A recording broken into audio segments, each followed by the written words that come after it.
33 candidates. Ito po ang bilang ng mga kandidato na maglalaban-laban para sa 12 pwesto ng pagkasenador para sa 2013 midterm election.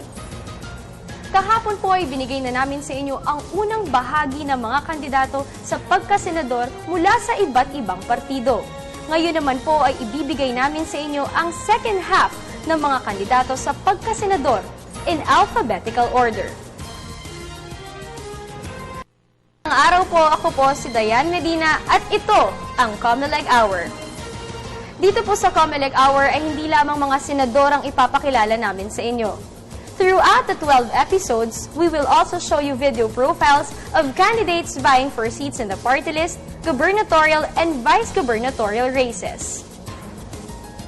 Pero bago po natin simulan at ibigay sa inyo ang ikalawang bahagi ng senatorial profiles, puntahan po muna natin si COMELEC Chairman Sixto Brillantes para sagutin po ang ilan sa mga election-related questions ng ating kababayan. Thank you, Diane. Magandang araw sa iyo. I'd like to welcome you to the second episode of the COMELEC Hour. At dito ang ginagawa natin, sasagutin ako bilang chairman, Commission on Elections, ako si Atty. Sixto Brillantes Jr., sasagot kami ng mga tanong. Hindi lang ako, including all the other commissioners, will be responding to all questions asked manggagaling sa inyong mga taong bayan. So, Dayan, pwede ba umpisa na natin dito sa second episode at umpisa na natin yung mga tanong para masagot na natin lahat. Ako po si John Paul Maceda. Any reactions about the issue of PCOS machines found in a hotel at Tuguegarao? How do we ensure that the public will acquire the clean and honest election? Well, it is unfortunate, dahil yung nangyari sa Tuguegarao, sa Cagayan, is just that we were sending PCOS machines palabas sa probinsya because we have started already the training of the BEIs as well as the teachers. So nagdala kami ng mga PCOS machine. Ito naiwanan sa loob ng hotel doon sa Tuguegarao at nagkamali yung hotel na management. Pinapasok na nila yung bagong check-in doon sa kwarto na hindi pa naman nakaka-check out ang COMELEC. Kita nila yung PCOS machine sa loob ng kwarto, akala nila iniwanan doon basta. Actually, this was already corrected and everything was clarified later on. What I wanted to impress is that hindi usually nangyayari ito.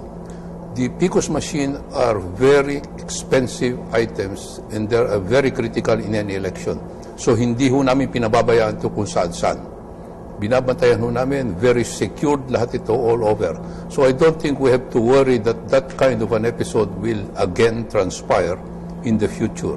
But to be sure, dahil doon sa experience namin sa Tuguegarao, ngayon we're giving more security to the PCOS machines na hindi napapabayaan kung saan-saan. And we will assure the public na tutuluyan namin to hanggang May 13, 2013 elections and even beyond that to ensure that the PCOS machine will be well secured and protected. Christine Mendoza, we have a question for you. Since social media is one of the most influential communication mediums today, how does COMELEC adapt to this? Alam mo, Christine, nung ginawa namin yung rules namin on the fair election laws, maliwanag ko doon na sinabi na namin na we will adopt what is known as the social media system of controlling campaign. And therefore, there are already provisions in our new resolution. Sinasabi namin na lahat ng campaign materials, campaign propaganda, using the social media, we shall regulate also. Advances ng technology, nandyan eh. So we have to make use of this. And we are assuring the public na malaking na itutulong ng social media. Kasi nung umpisa pa lang ng campaign, nakikita na namin, karamihan ng sumbong nang gagaling sa taong bayan. Pag may na-receive kami sumbong galing sa Twitter o sa Facebook o sa online, ginagawa namin, bine-verify lang namin kung tama yung sumbong and then we file charges. So napakalaking bagay na we have now reached the social media stage, making use of this in the campaign.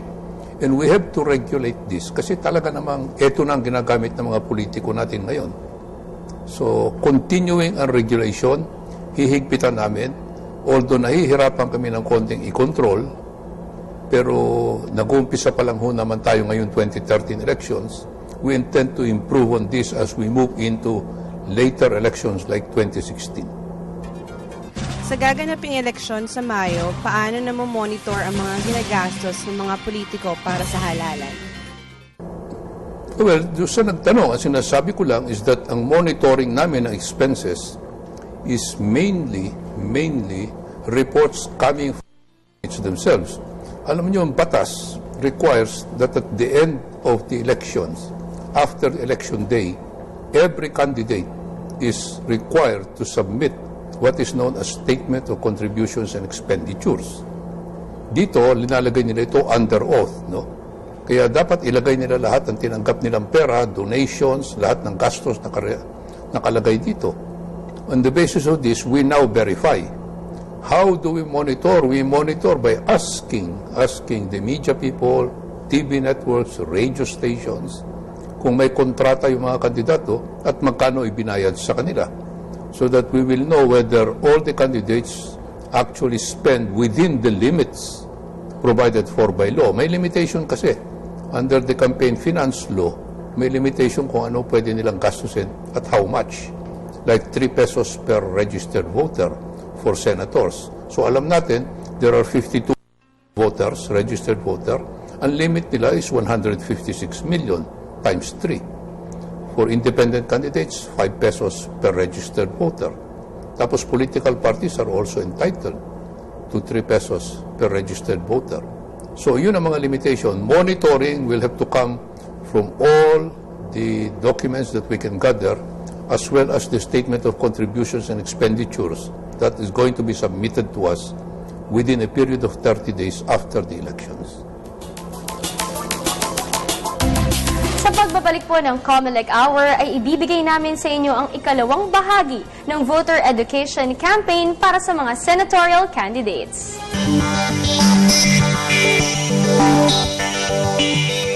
Ako po si Senador Gringo Nasa. Ako ay ito ang pang-15 taon ko na bilang halal na senador ng Republika. Pangatlong termino ko na ito. At ako ay nag-file muli ng kandidatura sa darating na 2013 midterm elections.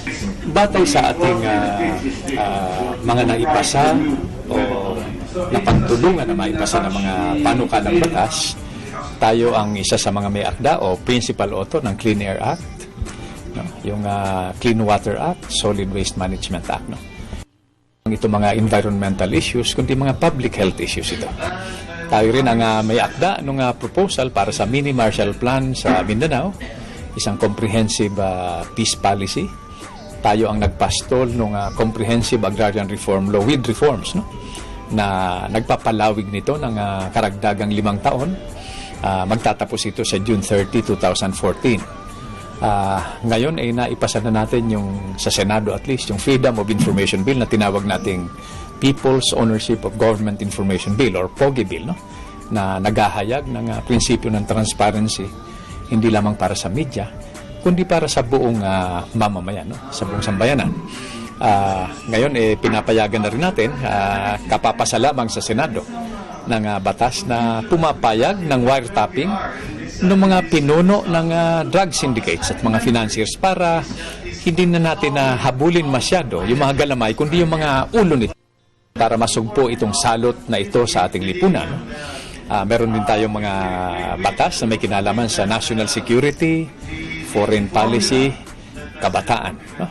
At sa ngayon, pinapastol natin yung isang napakahalagang panukala, yung land use policy, na magtutukoy sa lupain, land and water resources, na magpapayag ng pagpaplano kung anong lupain ang ibig nating gawin for residential, commercial, industrial, government centers, educational centers, recreational centers. No? Kung seryoso tayo sa sustainable development at long-term policy planning, then itong land use policy na malapit na ring maipasa sa Senado at least ang kailangang isulong natin, no? Mga marami pang batas na may kinalaman sa freedom of speech, freedom of the press, and freedom. Dapat dito maging involved, makialam, no? Talagang lumahok ang kabataan natin, hindi lamang sa halalan, kundi sa lahat ng mga issue na may kinalaman sa pamahalaan at yung public life natin. And ako naman, pinipresenta ko yung sarili ko para maipagpatuloy ko yung sinimulan ko at pinagpapatuloy ko ngayong 15th Congress, dun sa mga susunod na taon, kung ako ay sakaling palarin at pagkatiwalaan muli ng taong bayan. So, ipagpapatuloy ko lamang ito para ito naman ang iiwan ko sa susunod na henerasyon. So, ito ang aking mga panukala at tatayo ako sa record ko bilang sundalo, bilang peace advocate, bilang rebelde na pumailalim sa prinsipyo at ngayon bilang 15 taon ng mambabatas. Kung gusto natin ng pagbabago, kailangan may lalaban sa Senado. Controversies, wala pa sa Senado, pinaglalaban ka na. Bagong pangalan, may paninindigan. Lisa Hontiveros, Lisa ipaglalaban ka. Laban sa katiwalian. Laban sa korupsyon. Lisa Hontiveros, Lisa ipaglalaban ka. Lisa ipaglalaban ka. Iboto sa Senado.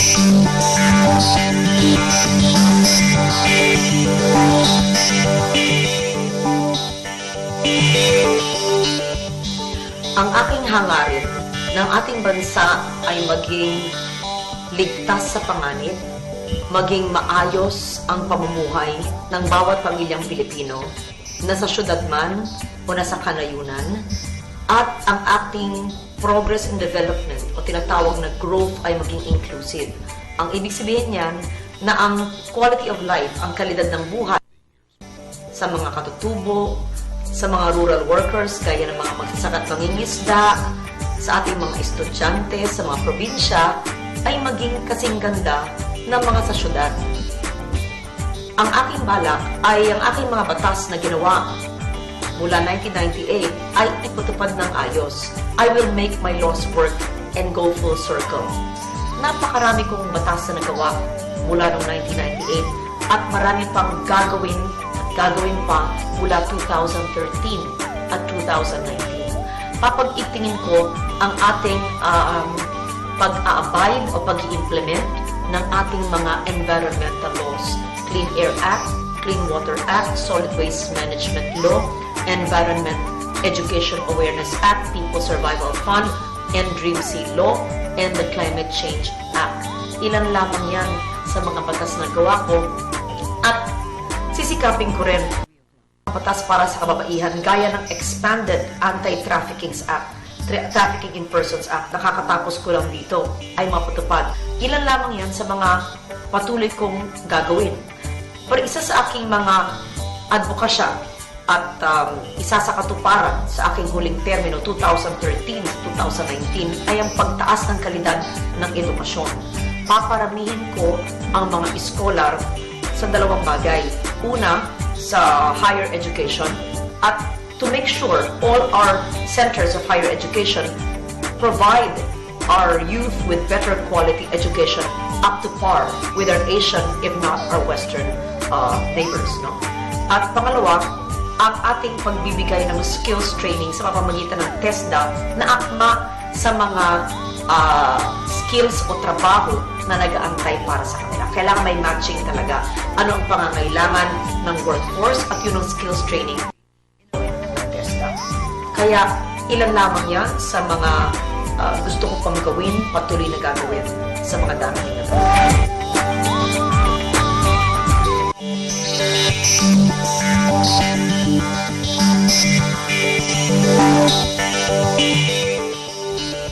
Sa mga minamahal kong kababayan, ako po si Attorney Mar Villasos. Isa po akong tubong Bicol, Bicolano po ako, at graduate po ako ng Bicol University College of Arts and Sciences noong 1996. Nagtapos pa ako sa kursong Bachelor of Arts in Political Science at ako po ay cum laude.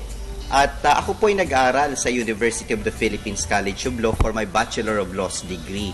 Kung mapapansin natin, galing ako sa public school talaga, no, yung ating public school system. Kaya bilang pinag-aral ng taong bayan, gusto kong ibalik ang serbisyo sa mga kababayan natin na nagpaaral sa akin. Una sa lahat, bilang ng ang Kapatiran Party, isusulong ko yung ating batas para ma-prohibit itong political dynasties na ito sapagkat napakalaking problema yan ng ating bansa. Talagang kami din ay maninindigan laban sa pork barrel system. Ni isang kusing hindi kami tatanggap ng PDAF sapagkat yan ay nagagamit sa maling pamamaraan. At pangatlo, talagang ating paiigtingin ang tinatawag na gun control. Ito po ay bahagi ng political reform ng ang Kapatiran Party. Sapagkat kapag naayos natin ang sistema ng politika sa bansa, yung malaking pera na maisisave natin mula sa graft and corruption ay mas lalong magagamit para sa edukasyon, sa kalusugan at sa lahat ng pangangailangan ng ating mamamayang Pilipino. Alam natin na karamihan sa mga tumatakbo ngayon sa 2013 ay miyembro ng political dynasties at mga traditional politicians, mga kilala ang kanilang pangalan, pero ang tanong natin mga kababayan, ilang beses na silang naluklok sa kapangyarihan, may nabago ba? Siguro sa pagkakataong ito, yung hindi namin pagiging masyadong kilala ay isang edge sapagkat kami ay kumakatawan, no, sa pagbabago na inaasam ng ating mga kababayan.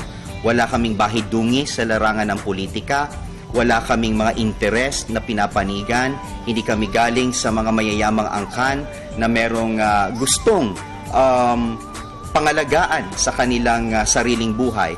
Kaya yung aming sarili bilang mga bagong politiko, bilang mga bagong gustong maglingkod sa bayan, ito ay napaka mabisang pamamaraan na kung kami ay maluklok sa Senado at sa iba pa mga posisyon ng ating pamahalaan, ay magkakaroon ng kaisipan ng ating kababayan na may pag-asa pa ang taong bayan. Alam mo, marami na rin akong pagkakataon na nag-isip na mga yan. Kagaya ng ating mga minamahal mga OFWs na gusto talaga nilang magtrabaho sa labas ng bansa para sila magkaroon ng ipon at maitulong sa kanilang mga pamilya. Marami ng pagkakataon ko na naisip yan. Ngunit sa kabilang dako naisip ko na hindi ko iiwanan ng bansang ito. Kung meron akong maibibigay, maitutulong, maisasakripisyo, I will never give up on this country. Kaya isa po sa aking hangarin ay sabihan ng ating mga kababayan na may pag-asa pa. Huwag po tayong tumingin doon sa mga kilala, sa mayayaman, sa mga matagal nang naghaharing uri ng ating bansa. Baka pwede tayong magsimulang muli. Magsimula doon sa mga bago na mas marami ang magagawa para sa ating mga kababayan.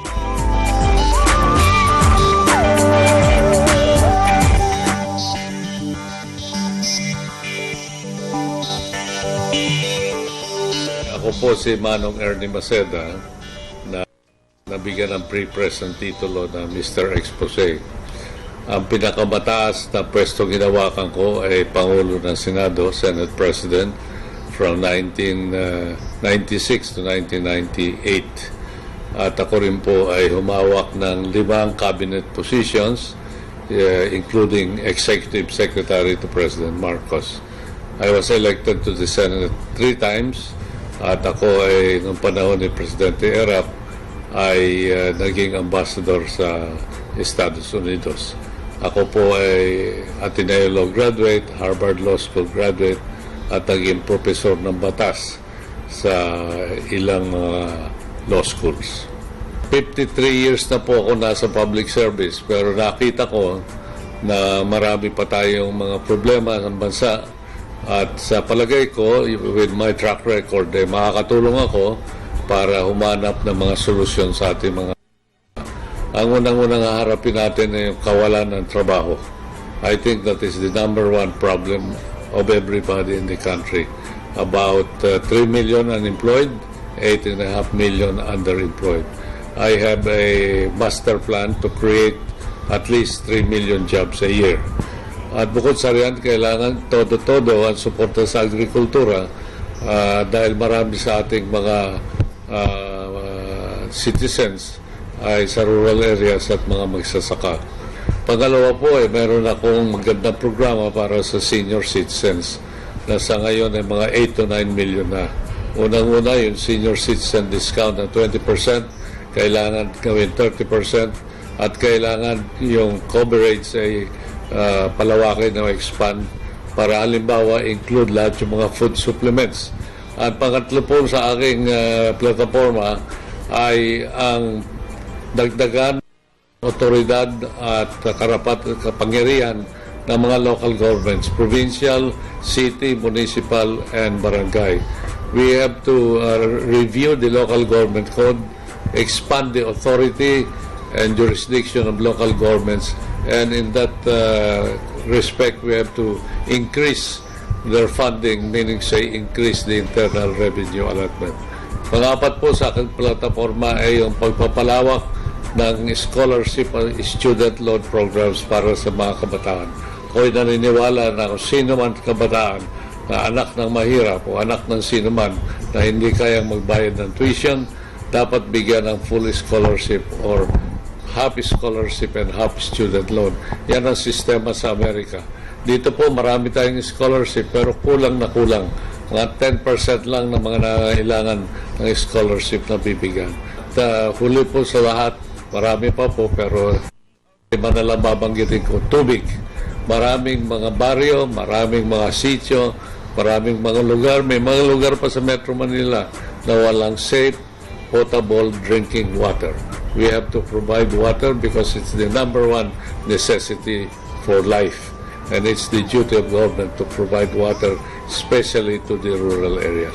Well, ako po ay Mr. Expose kung tawagin. Tatawagin ko na rin ang sarili ko Mr. Experience. Palagay ko po ay malaking bagay na padala kayo sa Senado ng isang taong malawak na karanasan sapagkat bawat isang taon ng sesyon, 3,000 bill po ang ating pag-aaralan. Kung bago-bago ka pa lang at wala ka masyadong karanasan, mahirapan ka mag-aral ng mga daming bill na yon. Samantalang kung katulad ko na malawak ng experience, maski ano pa pong bill o proposal ang iharap, kaya nating pag-aralan, kaya nating debatihin, amyendahin. At ako naman po may record lagi na perfect ang aking attendance at lagi akong sumasali sa mga debate. Ako yung ma-attend ng mga committee hearings. Makaasa kayo that you will have an active, experienced senator doing his job in the Senate.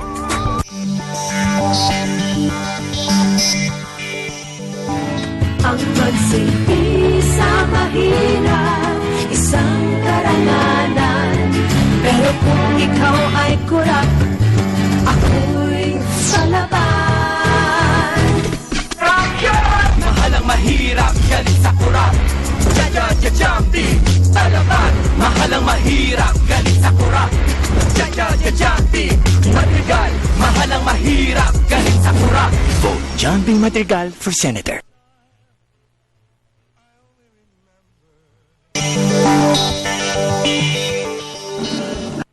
Kaya Milagros Mitos, Kapano Saysay, alias Congresswoman Libre ng Zambales, kaya po tinawag ng Congresswoman Libre dahil lahat po ng serbisyong kalusugan at edukasyon sa distrito ko ay libre. Kaya po siguro ako nahalal na most outstanding congressman for 6 consecutive years at ako na po yung highest awardee, Emeritus Hall of Fame awardee. Dahil po sa galing at husay ko sa pag-implement ng mga programa sa distrito ko at kung paano po ako naging masinab at masipag po na maging isang mambabata sa loob po ng committee hearing sa Kongreso at sa plenaryo po. At kaya ako po rin pa doon nabansagang Dragon Lady ng Kongreso kasi hindi po ako nahihiya at hindi ako natatakot na ipaglaban ang interes at kapakanan ng ating mga kababayan. Since my first term, since 2004 po, naging vocal po ako sa lower house. I've been very articulate in fighting for our people's rights. At para sa akin po yan ang tunay na trabaho ng isang mambabatas, yung makialam, makinig at ipaglaban at maging boses ng kanyang kababayan po sa kanyang distrito o sa Pilipinas in general. Kaya ito yung naging rason kung bakit gusto ko rin pong tumakbo bilang isang senador dahil gusto ko pong maging boses po ng ating mga kababayan sa Senado dahil alam naman po natin ang policies and programs ng gobyerno shape the future of this country. It also affects the lives of our Filipino people. And para sa akin, kung naman po yung mga programang in-implement ko sa distrito ko, yan din po ang gusto ko pang palawakin pa pag ako po yung nakaupo sa Senado. Ang focus ko po ay magbigay po ng kaukulang budget sa tertiary education scholarships po para sa mga mahihirap nating kababayan, tsaka skills training program po for the poor, kasi nakita ko na lopsided every year ang budget para sa scholarships sa mahirap. I will be very active po in budget deliberations at saka yung oversight functions po ng Senado at Kongreso in general, hindi po na-exercise ng gusto. Alam mo, binigyan po tayo ng konstitusyon na tayo lang sa legislative branch of government ang pwedeng magkaroon ng oversight function sa executive at judicial government, na minsan dapat talaga natin tutukan ng gusto, kasi kung may failure man o nagkakaproblema ang bansa natin, it's because of the poor implementation and enforcement of the law. Bukod po doon, gusto ko rin pong i-decentralize yung pondo ng national government, kasi napansin ko karamihan ng mga development at progress nangyayari sa metro cities at metro provinces, at doon po sila nakakakuha ng maraming negosyo na pwede magbigay ng trabaho sa mga kababayan. This time, dapat gastusan natin yung mga countryside natin, yung mga kanayunan natin, yung mga malalayong probinsya at mga bayan at syudad. Gandahan natin ang kanilang kalsada, ayusin ang kalsada, drainage system, magtayo tayo ng mga tulay para dugtungan natin yung mga malalayong lugar sa bayan, at lagyan natin sila ng ample water supply, stable power supply, at good communication facilities para maging attractive din po sila sa mga investments, whether local or abroad. Dahil po ako naman po yung investor, ba't hindi ako mag-invest sa probinsya? Kaya nga para sa akin, itong panunungkulan natin sa Senado, talaga magtututok po tayo dito. Importante po magkaroon tayo ng check and balance administrasyon. Hindi naman po pwedeng lagi na lang oo tayo ng oo. For democracy to thrive in the country, importante po meron tayong vibrant check and balance system.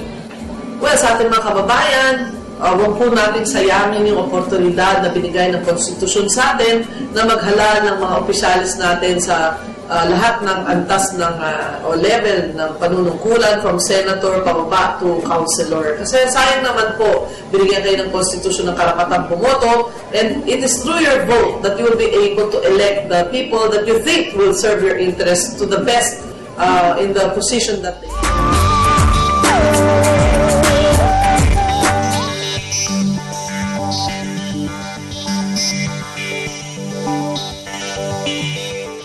I'm Ramon Magsaysay Jr., mechanical engineer.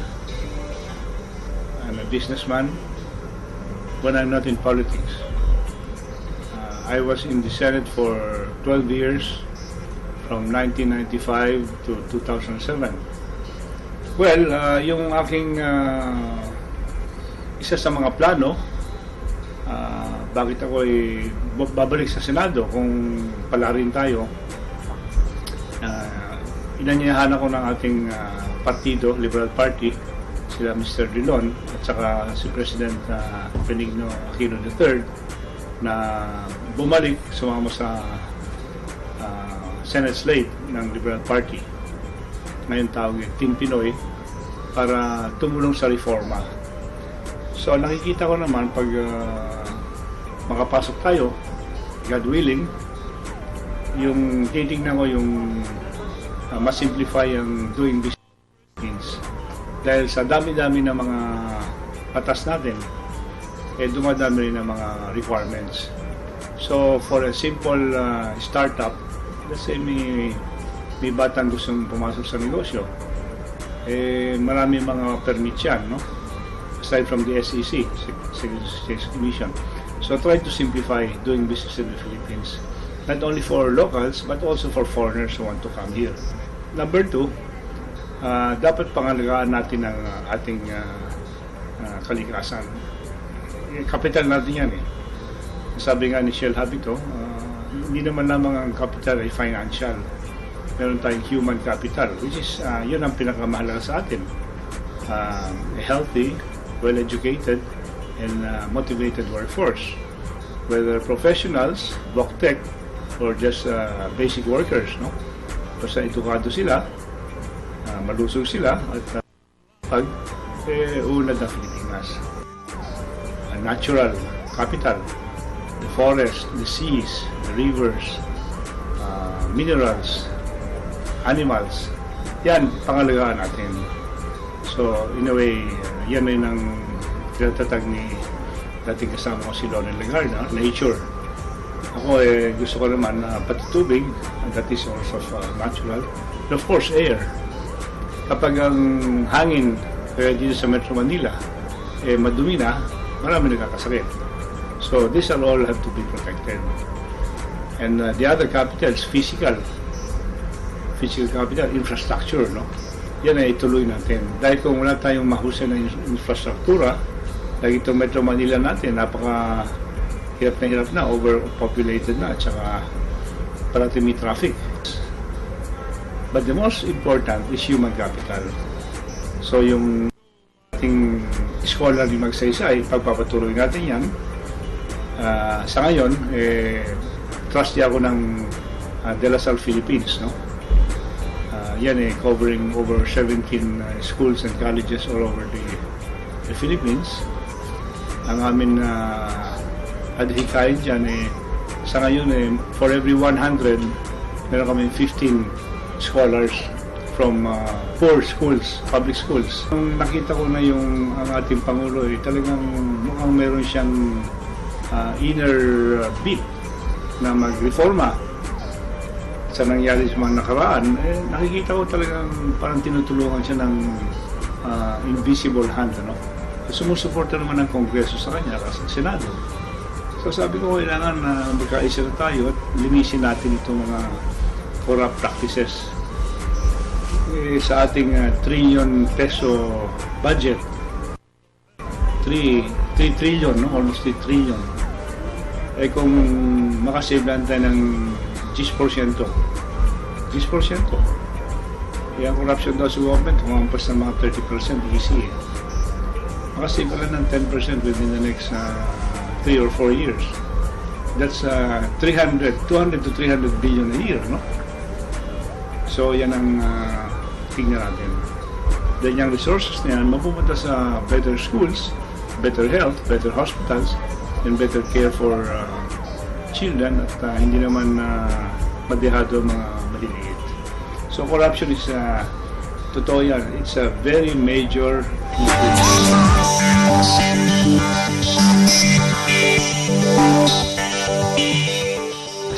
I'm General Ramon Montaño, former Philippine Constabulary and Integrated National Chief during the time of Cory Aquino. I decided to run for the Senate to represent the armed forces as well as the police veterans who are now being marginalized because our government is not taking care of them. As a veteran myself, I wanted to represent these veterans and also to represent the senior citizens who are not well taken care of. I think they are mostly abused by local politicians by giving them handouts only and not taking care, giving them the full benefits that are due them. Mayroon pa akong isang advocacy is also to improve the enforcement of the law, and which means to improve the of the Philippine National Police. A very defective law which politicalize the police force when that is not supposed to be the one, because according to our constitution, a national police force is supposed to be administered and controlled by a national police commission, national in scope, civilian in character, but a constitutional body. It means to say there should be no interference from the politician. But the problem is the police force was placed under the chairmanship of the Secretary of DILG. Na-politicize masyado yung mga police natin. That's why nahirapan sila mag-enforce the law. That's why ang nangyayari, if you are rich, you are powerful, you get away with the crime here in the country today. And this impinges very badly on our youth. Kasi yun ang problema natin our young people, the young men and women, ang number one problem nila is crimes against them. I think they are improving in getting their livelihood because of our call center requirement. But these are the young men that are being victimized by criminals, and most of these crimes are drugs related. Again, ang problema nila, enforcement of the law. And I think this is not being addressed properly by the local government officials and by itself and by the drug enforcement agency, because lack of will to enforce the law. Yun lang nangyayari ngayon. You can see in the newspaper all the time, policemen are involved. Well, it's an uphill battle because as you say, the survey, sila naman nauuna doon eh. But I think the voters should be aware. Ang aking pangarap, I hope I can also give this message to our voters, that vote wisely. Think, dapat isipin nila na sino talaga ang makakatulong sa kanila, sa mga problema nila in the Senate. Yun lang hindi namin. The candidates very well and not be blinded by big parties or big names, and think of sino talaga makatulong sa kanila.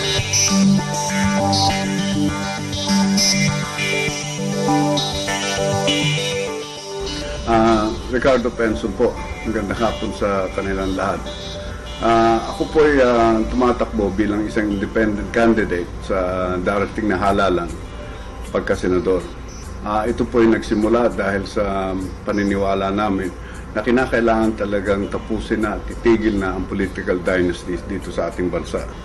Nung in-announce ng ating administrasyon at ng oposisyon ang kanilang mga kandidato, nakita natin hindi man lang sila makabuo ng isang dosenang magigiting na Pilipino sa 95 million natin na magagaling at mabubuti Pilipino.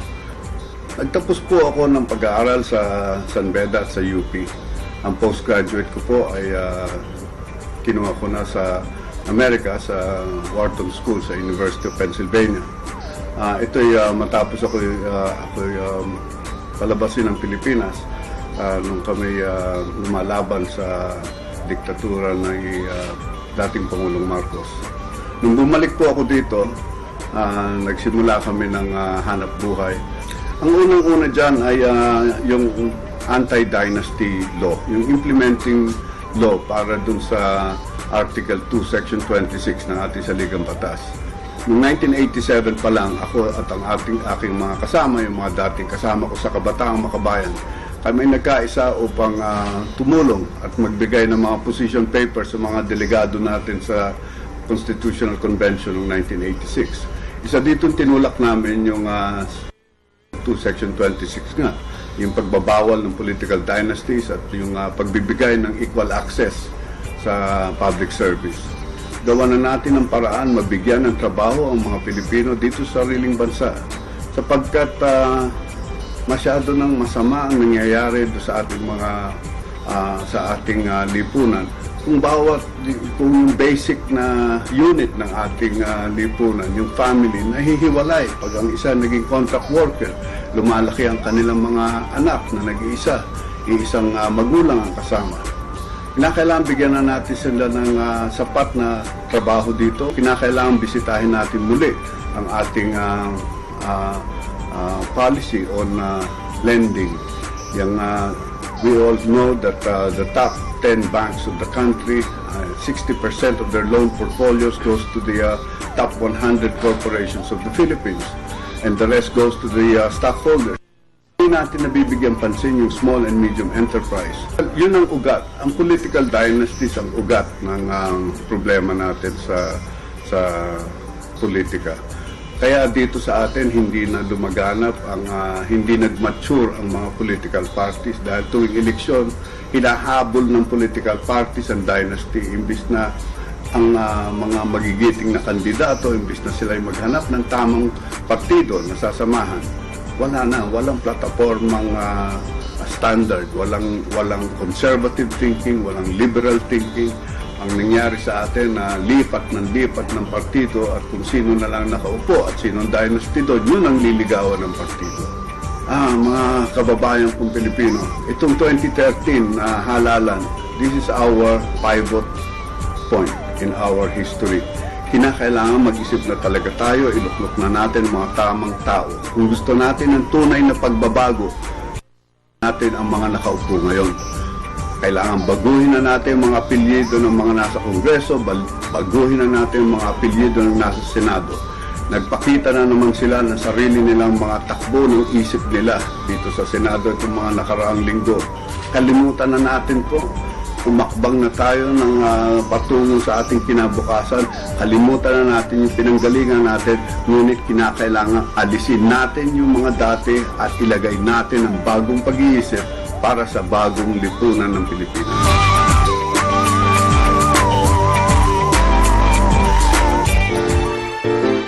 Iboboto ko si Grace po. Ang mga walang kalaban-laban ay may pagtatanggol din. Kung saan? Ang mga maghapong nakayuko kaya ahon. Tutulong sa tunay na nangangailangan. At magbibigay dangal hindi lamang sa pangalan ng amang si FPJ, kundi sa ating lahat na boboto sa kanya. Tapat, magalang at matulungin. Tatak FPJ sa Senado.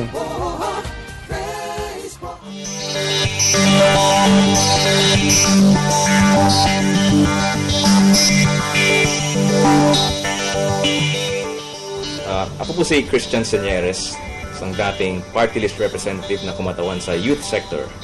Ngayon naman po ay kumakandidato akong pagkasenador sa ilalim ng Democratic Party of the Philippines. Karamihan po ng aking mga proyekto po ay yung mga proyektong pakikinabangan po ng mga kabataan, kagaya po ng school building, drug rehab, sports center, public library. Tungkol naman po sa sa mga advokasya po, isa pong sektor na pinaglaban ko rin po ay overseas Filipino workers. Napakadami po pero isa po sa mga prioridad po namin po ay tungkol po sa buwis kasi naniniwala po kami sa aming partido na sa ngayon na po ng mga binabayaran po ng ating mga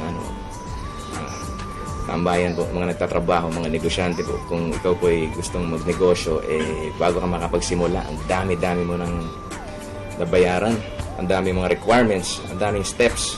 Sa ibang bansa, hindi naman po ganun. Napakasimple lang magsimula ng negosyo. Ito po yung nagbibigay ng trabaho po. Ito po yung nakakapagbawas po ng mga OFWs dahil walang trabaho nga dito. Pero mas marami po tayong mga maliliit na negosyo. Hindi na po kailangan mag-abroad. Kaya, ang gusto po sana namin, gawing simple yung paraan na makapag-rehistro ng negosyo. Tsaka wag po masyado madaming mga kailangan bayaran. Kaya ang isa po sa ipaglalaban po namin kung kami po ay naluklok na kasama po yung aking mga kapwa-kandidato sa Democratic Party, si Greco Bellica at si Baldomero Falcone. Sana po, babaan po yung bus. 2/3 na mga boboto ngayong 2013 election po ay kabataan. At karamihan po ng mga boboto ay boboto for the first time. Ito yung unang pagkakataon nilang gamitin po itong karapatan na ito na piliin kung sino ang mamumuno ng ating bansa. Ipiliin kung sino mag-iisip kung saan dadalhin itong Pilipinas. Yung mga botante po ngayon po, hindi po kagaya na noon na ang kanilang kaalaman po nalalaman na nila sa mga traditional na media na kontrolado naman ng mayroong mga kanya-kanyang mga interest. Ito po, meron na po tayong karapatan alamin ang dapat na alamin at makapagpili tayo ng mga kandidato po base hindi lamang sa kanilang popularidad o pera, kundi sa mga kanilang pinaglalaban, mga kanilang adikain, mga advokasya. Sana po pagbutihin po natin ang pagpili ng mga mamamahala. ng ating bansa.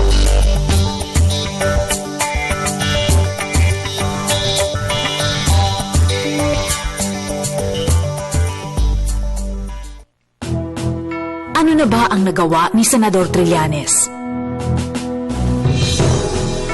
Nagtanim siya ng pag-asa at liwanag ng pagbabago. Pero hindi pa tapos ang laban. From now on, no one is untouchable. Nasimulan na ang ating tagumpay. Ipagpapatuloy ko ang laban para linisin ang bayan. Trillanes, tapang at paninindigan.